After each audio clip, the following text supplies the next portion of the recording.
नमस्कार दोस्तों, मैं नेहा एक बार फिर से स्वागत करती हूँ आपका हमारे यूट्यूब चैनल हेल्दी दुनिया में। दोस्तों हमारे साथ हैं fitness expert Shri DJ Singh ji. दोस्तों जैसे कि हम सब जानते हैं कि फिटनेस हमारे लिए क्या मायने रखती है, बॉडी का फिट रहना हमारे लिए कितना जरूरी है। इसी फिटनेस सीरीज में आगे बढ़ते हुए आज हम जानेंगे कि बॉडी सिस्टम की बेसिक नीड्स क्या है। बॉडी सिस्टम की बेसिक नीड्स को जानना हमारे सेल्स की रीजनरेशन और मेंटेनेंस के लिए कितना जरूरी है। तो आइए हम इनसे जानते हैं। तो सर आज हम आपसे जानना चाहेंगे कि बॉडी सिस्टम की बेसिक नीड्स क्या है। तो सबसे पहले सभी देखने सुनने वालों को सत श्री अकाल, नमस्कार।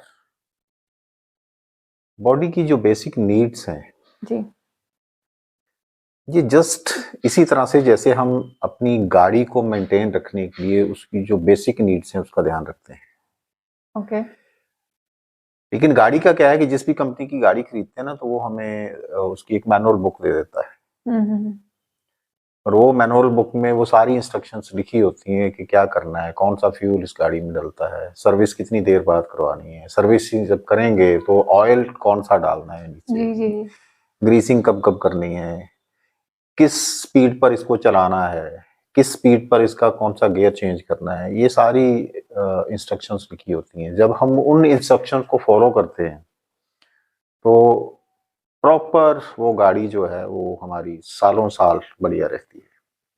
ठीक इसी तरह से जो बॉडी है हमारी ह्यूमन, उसका उसके लिए भी एक इसकी भी कुछ बेसिक नीड्स हैं, लेकिन सिर्फ फर्क इतना है कि यहाँ इसका मैन्युफैक्चरर इसकी वो मैनुअल बुक हमें नहीं देता। तो ये हमें खुद निर्धारित करनी पड़ती है, देखना पड़ता है कि क्या है। और इसी चीज को अब साइंटिफिकली बहुत इस पर खोजा गया है। जी फिटनेस के लिए जितना भी पिछले जो 60-70 साल हैं इस पे जो रिसर्चेस हुई हैं, दो रिसर्चेस बड़ी इंपॉर्टेंट हैं। एक तो डॉक्टर ज्योल वलैच हैं जिन्होंने दुनिया को यंगेविटी थ्योरी दी है। उनकी रिसर्च बड़ी महत्वपूर्ण है। उन्होंने लगभग 12 साल एनिमल्स पर रिसर्च किया और वो 12 साल में उन्होंने 17,500 जो जानवरों का अलग अलग प्रजातियों के जो जीव हैं, 450 के करीब प्रजातियों के जीवों का उन्होंने पोस्टमार्टम, मरने के बाद जो पोस्टमार्टम करते हैं तो पोस्टमार्टम किया उनका कॉज ऑफ डेथ जानने के लिए। और ये उनकी रिसर्च दो पार्ट में बटी हुई थी। एक, पहले वो रिसर्च करते थे जो चिड़ियाघरों में जानवर है उनका, ओके और उसके बाद फिर सेकंड पार्ट में उन्होंने किया जंगल के जीवों पर। तो जब वो चिड़ियाघर के जीवों पर रिसर्च कर रहे थे तो उन्होंने देखा कि जब भी कोई जानवर मरता था तो उनके पोस्टमार्टम में सामने आता था उसका कॉज ऑफ डेथ जो है वो इस डिसऑर्डर की वजह से मरा है। ठीक है।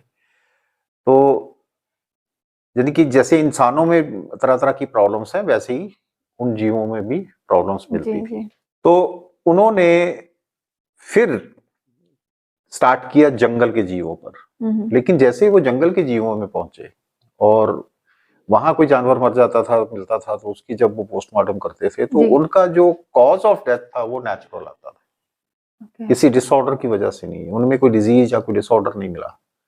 और उसका तो वहां पर उनको हैरानी होती है कि ये ऐसा क्यों है। तो फिर उन्होंने आगे इस पर सर्च करी कि ये जंगल के जीवों का इतना हेल्दी होने का, कोई भी डिसऑर्डर में नहीं होने का क्या कारण है। तो फिर उन्होंने जो उस स्टडी में पाया कि ये जीव जो है जो नेचुरल इन्वायरमेंट में रह रहे हैं और जो नेचुरल बॉडी की बेसिक नीड्स हैं वो उन्हीं के अकॉर्डिंग ये चल रहे हैं। उन्होंने अपने में कोई भी चेंज नहीं किया है सदियों से, ना उनका खान पान बदला है, ना उन्होंने इन्वायरमेंट को चेंज, हवा को, पानी को कुछ भी चेंज नहीं किया। जैसा कुदरत ने दिया है उनको उसी तरह से चल रहे हैं। लेकिन वही जानवर जब हम उठा करके चिड़ियाघरों में ले जाते हैं तो वो इंसान के हवाले हो जाते हैं। और इंसान ने जिस तरह से अपना खाना पानी ये सब बदला हुआ है, इन्वायरमेंट को बदला हुआ, उसी तरह से उनका इन्वायरमेंट भी वो चेंज कर देता है, पिंजरों में कैद कर देता है। पानी कुछ अलग सोर्स हो जाते हैं, जंगलों में नेचुरल सोर्स से पानी आता है जो बारिश का ही आता है, या हम बोरिंग का पानी इस्तेमाल खुद भी करते हैं और जीवों को भी देना लगते हैं। इसी तरह से उनकी हवा में कंटेमिनेशन आ जाती है, उनका खाना जो है वो अलग हो जाता है, हम जो जी। चाह रहे हैं वो दे रहे हैं। जी, जी। तो वहाँ उनकी स्टडी में सामने आया है कि इनकी लंबी और स्वस्थ जिंदगी का सीक्रेट जो है वो इनका नेचुरल इन्वायरमेंट है। जी। तो ये रिसर्च बड़ी इंपॉर्टेंट थी कि डिसऑर्डर्स जो हैं, अगर जंगल के जीव जो ना समझ है वो एक नेचुरल इन्वायरमेंट में रह करके अपने आप को बिल्कुल। तंदुरुस्त रख सकते हैं, तो भाई हम इंसान क्यों नहीं। बिल्कुल, ठीक बिल्कुल। है। सेकंड स्टडी जो थी इसी पर बेस्ड, ये अलग अलग फिर खोजा जाने लगा कि दुनिया में कहाँ कहाँ लोग हेल्दी है। तो हम सभी जानते हैं ये तो कि अगर किसी हेल्दी कंट्री की बात आती है हेल्थ वाइज, तो जापान को सबसे आगे माना जाता है, क्योंकि बाकी जो वर्ल्ड वाइड जो एवरेज एज है वो 65 ईयर है, और जापान एक ऐसा कंट्री है जिसकी एवरेज एज वहां पर जो है वो 90 ईयर है, 90 साल है। तो फिर उनका भी देखा गया कि वो किन चीजों को फॉलो कर रहे हैं जिसकी वजह से उनकी उम्र बड़ी लंबी है। वहाँ डिसऑर्डर्स बहुत कम है, मोटापा बहुत कम है, डायबिटीज नहीं है, कैंसर, हार्ट की प्रॉब्लम बहुत कम है। तो फिर उनका भी देखा गया, तो वो भी ज्यादातर वो नेचुरल चीजों पर, हालांकि टेक्निकली बड़ा एडवांस कंट्री है वो, लेकिन खाने पीने के मामले में वो ट्रेडिशनल रहता है। जी। तो इसी तरह से फिर आगे इस स्टडी को बढ़ाया गया कि क्या दुनिया में इससे भी हेल्दी लोग हैं। तो खोजने पर 5 कम्युनिटीज ऐसी सामने आई दुनिया भर में ओके। कि जहां एवरेज एज जो है 120 साल से ऊपर है। तो उसमें हैरानी की बात यह है कि 2 कम्युनिटीज इंडिया के साथ बिलोंग करती है। ओके। जबकि इंडिया को आज वर्ल्ड कैपिटल ऑफ डिजीज माना जाता है, लेकिन 2 कम्युनिटी इंडिया में ऐसी है जो दुनिया की सबसे हेल्दीएस्ट कम्युनिटीज हैं। एक तो अंडमान निकोबार द्वीप समूह में रहते हैं, वो बिल्कुल जंगलों में रहते हैं, उन्होंने बिल्कुल भी अपने आप को मॉडर्न लाइफस्टाइल में नहीं लाए, और आज भी उसी तरह से जंगलों में रहते हैं, वो किसी को आने भी नहीं देते वहां। अभी आपने सुना होगा कि पिछले दिनों अमेरिका ने कोई सिटीजन वो उनके पास चला गया था, तो वो मार देते हैं, वो रहने नहीं देते। तो वो आज भी उनका जो इन्वायरमेंट है वो उसी तरह से, वो जंगलों का जीवन उसी तरह से, उनका खाना पीना जो है उसी तरह से, तो वो बिल्कुल स्वस्थ है। एक और जो हमारा जो कश्मीर वैली है, और जो हिस्सा वो आजकल पाकिस्तान के कश्मीर अंडर है, तो वहां भी एक कम्युनिटी है हुंजास, उनका उनको कहते हैं, वो भी बहुत लंबी उम्र उनकी है। ठीक है। इसी तरह से कुछ रशिया में है, कुछ जॉर्जिया में है। तो ये 5 कम्युनिटी सामने आई, फिर उनको भी स्टडी किया गया कि इनकी लंबी और सेहतमंद जिंदगी का क्या सीक्रेट है। तो वहां भी जो था वो देखा गया कि उनका तकरीबन वो सारा का सारा सभी कम्युनिटीज का जो लाइफस्टाइल है वो बिल्कुल नेचुरल, जिस तरह से वो सदियों पहले था वही आज भी है। तो जब स्टडी किया गया तो 4-5 चीजें सामने आई उनकी। एक तो वो लोग जो बॉडी की बस बेसिक नीड्स जो कुदरत ने हमें समझाई है, जी। उनके करीब उनको पाया गया सभी को। तो वो बेसिक नीड्स क्या है, आज उन्हीं पर बात करेंगे। जी। तो पहली बेसिक नीड जो है ना, देखिए जैसे इंसान का जन्म जो होता है, चाहे इंसान चाहे किसी भी जीव का जन्म होता है, तो वो सबसे पहले माँ के गर्भ के अंधेरे से रोशनी में आता है। जी। तो इसका मतलब जो नेचर है वो इशारा दे रही है कि रोशनी आपके लिए बड़ी जरूरी है। बिल्कुल। और रोशनी इस संसार में सूरज के कारण है। तो आज यूरोपियन कंट्री में सन बाथ के क्या क्या बेनिफिट्स हैं ये भी बिल्कुल पता है सभी को, सामने है कौन कौन सी बॉडी की जो फंक्शंस हैं जो सन बाथ की वजह से ही चलते हैं, सन की रोशनी पड़ने पर ही चलते हैं। तो फिटनेस पर उसका भी एक बेसिक नीड में आ जाता है वो भी, कि सूरज की रोशनी हमारे लिए बहुत ज्यादा जरूरी है। जी। तो उसमें धूप का जो महत्व है, क्योंकि अब इंसानों में देखो, जितने भी जीव हैं इन सब में देखो तो सिर्फ इंसान ही है जिन्होंने कपड़े पहन ले, छतें बनाई और इस तरह का जीवन जी रहे हैं। जो भी लोग आज भी इस चीज को एंजॉय करते हैं, धूप में रहते हैं, और वो ज्यादा हेल्दी है। तो पहला चीज जो है वो धूप है। सेकेंडरी, जैसे ही बच्चे का जन्म हो गया तो अब इंतजार होता है कि सांसें स्टार्ट हो गई क्या। तो सांसों में हमें क्या चाहिए? ऑक्सीजन। ऑक्सीजन। तो ऑक्सीजन का क्या लेवल है, किस तरह की हवा में हम सांस ले रहे हैं, उसमें कोई पोल्यूशन तो नहीं है, उसमें ऑक्सीडेटिव ऑक्सीजन तो नहीं है, या ऑक्सीजन उसमें प्रॉपर है या नहीं। अब इस टॉपिक को, ये बेसिक नीड है बॉडी की, एक ऐसी नीड है जिसको हम ना तो चुन सकते हैं और ना ही हम इग्नोर भी नहीं इसको इग्नोर भी नहीं कर सकते। इतनी इंपॉर्टेंट है कि मात्र 3 मिनट हम बंद करके देखो तो जीवन समाप्त हो जाता है। तो क्या आज जो मौजूदा मॉडर्न हम जो इंसान है, क्या हम इसके मतलब को समझ पा रहे हैं? आज देखिए घर घर जो हमने बना लिए हैं वहां भी शीशे चढ़े हुए हैं, पर्दे चढ़े हुए हैं, और अ, हम हवा से कटते जा रहे हैं, ऑक्सीजन से कटते जा रहे हैं। और ऑक्सीजन को पैदा करने का काम किसका है? प्लांट्स का। तो प्लांट्स से हम कट रहे हैं। अब जब भी एक दीवार या एक शीशा हमारे बीच आ जाता है तो वो एक एक दीवार बन गया बीच। हम दोनों ने मिल करके एक दूसरे की जरूरतों को पूरा करना था। हम जीव जो है वो पौधों को कार्बन डाइऑक्साइड देते हैं और जीव हमें वापस ऑक्सीजन देते हैं। तो ये आदान प्रदान कट रहा है। हम इंसान जब इससे भी कटे तो भी बहुत सारी प्रॉब्लम्स क्रिएट हुई है। ठीक है।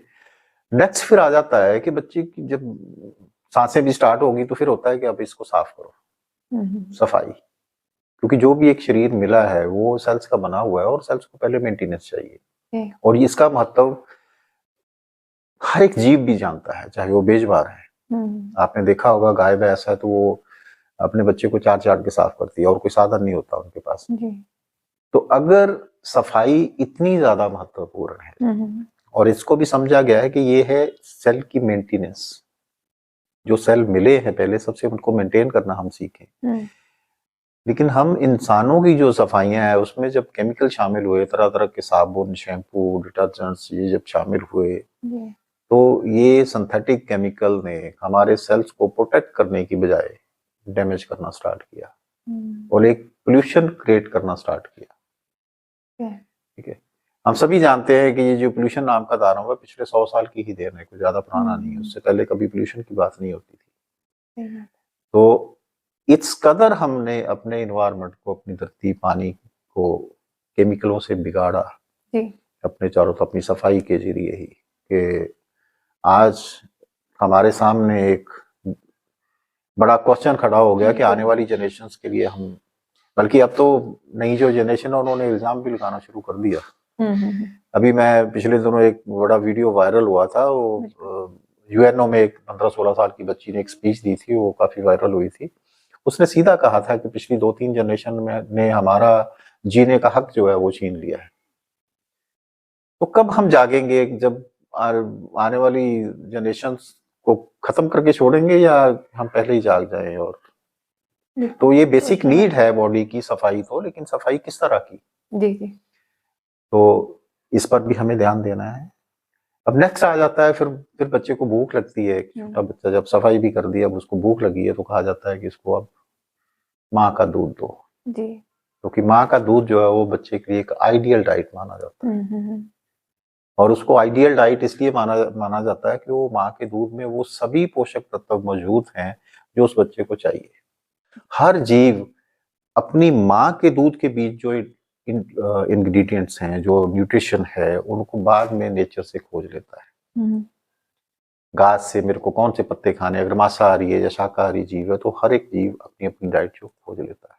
लेकिन हम कहीं ना कहीं वहां भी अपनी डाइट को बैलेंस करने में शायद समझदार जीव हैं, हम सबसे माना जाता है, लेकिन हम उसको बैलेंस करने की नहीं सोचते। अगर मैं आपसे एक क्वेश्चन पूछूं कि जब किचन में हमारे खाना बनता है तो हम उसमें क्या देखते हैं? टेस्ट देखते हैं या कि न्यूट्रिशन देखते हैं? मोस्टली तो न्यूट्रिशन तो साइड पर हो जाती है, तो हम लोग टेस्ट ही देखते हैं। तो एक छोटे से जो हमारा एक ऑर्गन है जुबान, उसको खुश करने में हम लगे रहते हैं, इसलिए ये कभी बीमार नहीं होती और बाकी बॉडी बेचारी नाराज हो जाती है क्योंकि हम उसको पोषण नहीं दे रहे होते और बहुत सारी प्रॉब्लम्स स्टार्ट हो जाती हैं। तो ये सारी बेसिक नीड्स हैं।